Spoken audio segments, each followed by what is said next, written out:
तेजस्वी परमेश्वर जिनका रूप प्रचंड है, सब देवों के देव है, वही शिव श्रेष्ठ है। अखंड एक हाथ में डमरू और दूसरे हाथ में त्रिशूल लिए सतर राज और तम के शूल को निमूल करने वाले शिव शंकर बड़े भोले भाले नाथ हैं, जो हमेशा अपने भक्तों का हाथ थामे रहते हैं। भोलेनाथ भाव से भरे हुए भक्तों पर तुरंत प्रसन्न हो जाते हैं। जिन्हें उनकी कृपा मिलती है वे कभी विपन्न नहीं रहते। हर हर महादेव, जय भोलेनाथ। महाशिवरात्रि व्रत हर साल फाल्गुन मास के कृष्ण पक्ष की चतुर्दशी तिथि को मनाया जाता है। इस साल यह व्रत 15 फरवरी रविवार को है। वैसे तो शिवरात्रि हर महीने आती है, जिसे मासिक शिवरात्रि और चतुर्दशी व्रत के नाम से जाना जाता है। साल में कुल 12 शिवरात्रियां आती है, लेकिन इनमें फाल्गुन महीने की शिवरात्रि को महाशिवरात्रि के नाम से जाना जाता है। महाशिवरात्रि का व्रत हिंदू धर्म के सबसे प्रमुख व्रतों में से एक माना जाता है। इस दिन भगवान भोलेनाथ और माता पार्वती जी की विधि पूर्वक पूजा की जाती है। ऐसी मान्यता है कि इसी दिन भगवान शिव और माता पार्वती का विवाह हुआ था।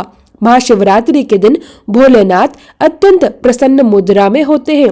इस दिन ऐसा विश्वास है कि भोलेनाथ धरती पर जितने भी शिवलिंग हैं, उन सभी में साक्षात रूप से वास करते हैं। इसलिए भक्तों की थोड़ी ही भक्ति से वह प्रसन्न होकर सभी मनोकामनाएं पूरी कर देते हैं। इस रात का रात्रि जागरण और भजन कीर्तन का बड़ा महत्व है। भोलेनाथ के भक्त महाशिवरात्रि पर 4 पहर की विशेष पूजा और रुद्रा अभिषेक करते हैं, ताकि भगवान शिव की असीम कृपा प्राप्त हो सके। ऐसी मान्यता है कि भगवान शिव का तेजोमय अग्निपंख, जिसे शिवलिंग के नाम से जाना जाता है, वह भी महाशिवरात्रि को ही प्रकट हुआ था। शिवरात्रि के दिन ही शिव जी की इच्छा से सृष्टि का आरंभ हुआ माना जाता है और प्रलय काल आने पर महाशिवरात्रि के दिन ही संपूर्ण सृष्टि भगवान शिव में समा जाएगी।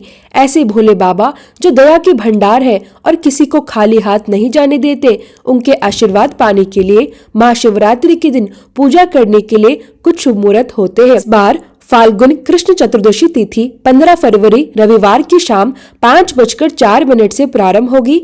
चतुर्दशी तिथि समाप्त होगी 16 फरवरी सोमवार शाम 5:34 पर। इस हिसाब से 15 फरवरी रविवार को ही महाशिवरात्रि का व्रत रहेगा। व्रत सुबह सूर्योदय से अगले दिन के सूर्योदय तक किया जाता है। शिवरात्रि व्रत में बहुत से लोग निराहार और निर्जल रहकर व्रत रखते हैं। कुछ लोग एक समय फलहार ग्रहण करके भी व्रत रखते हैं। जिन्हें व्रत रखने की पूरी सामर्थ्य नहीं है, वे भी इस दिन शुभ मुहूर्त में भगवान शिव की पूजा करके उतना ही पुण्य प्राप्त कर सकते हैं। 15 फरवरी को ब्रह्म मुहूर्त का समय सुबह 5:17 से 6:08 तक रहेगा। सूर्योदय सुबह 7 बजे होगा। सूर्यास्त होगा शाम 6:11 पर।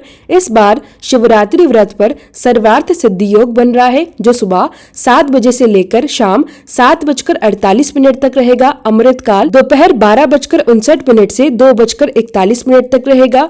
राहु काल शाम 4:47 से 6:11 तक रहेगा। भद्रा रहेगी शाम 5:04 से अगले दिन 16 फरवरी की सुबह 5:23 तक। भगवान शिव की पूजा के 4 पहर कुछ इस प्रकार है। पहला पहर शाम 6:11 से 9:23 तक। दूसरा पहर रात 9:23 से मध्य रात्रि 12:35 तक। तीसरा पहर रात 12:35 से सुबह 3:47 तक। चौथा पहर 16 फरवरी सोमवार की सुबह 3:37 से 6:59 तक। अगर चारों पहरों में पूजा करना संभव न हो तो कम से कम प्रथम पहर और अंतिम पहर निशिता काल और प्रदोष काल में पूजा जरूर करनी चाहिए। निशिता काल 15 फरवरी रविवार की रात 12:09 से अगले दिन 16 फरवरी सोमवार की रात 1:01 तक रहेगा। इस समय शिव मंदिर में जाकर शिवलिंग का अभिषेक कर सकते हैं, पंचामृत और जल अर्पित कर सकते हैं। अगर ऐसा करना संभव नहीं हो तो मानसिक रूप से ओम नमः शिवाय मंत्र का जाप करके भी पूजा पूरी कर सकते हैं। व्रत का पारण हमेशा अगले दिन किया जाता है, जल चढ़ाने के बाद। इस बार 16 फरवरी सोमवार को सुबह 6:59 से दोपहर 3:24 के बीच व्रत खोला जाएगा। भगवान शिव को अर्पित प्रसाद ग्रहण करने के बाद सात्विक भोजन ग्रहण किया जा सकता है। इस बार भद्रकाल का वास पाताल लोक में रहेगा, इसलिए पृथ्वी लोक पर अशुभ नहीं मानी जाएगी। इस समय आप पूजा पाठ और जलाभिषेक कर सकते हैं। जो लोग भद्रा का बहुत ज्यादा विचार मानते हैं, उन्हें सुबह भद्रकाल से पहले और रात को भद्रा समाप्त होने के बाद पूजा करनी चाहिए।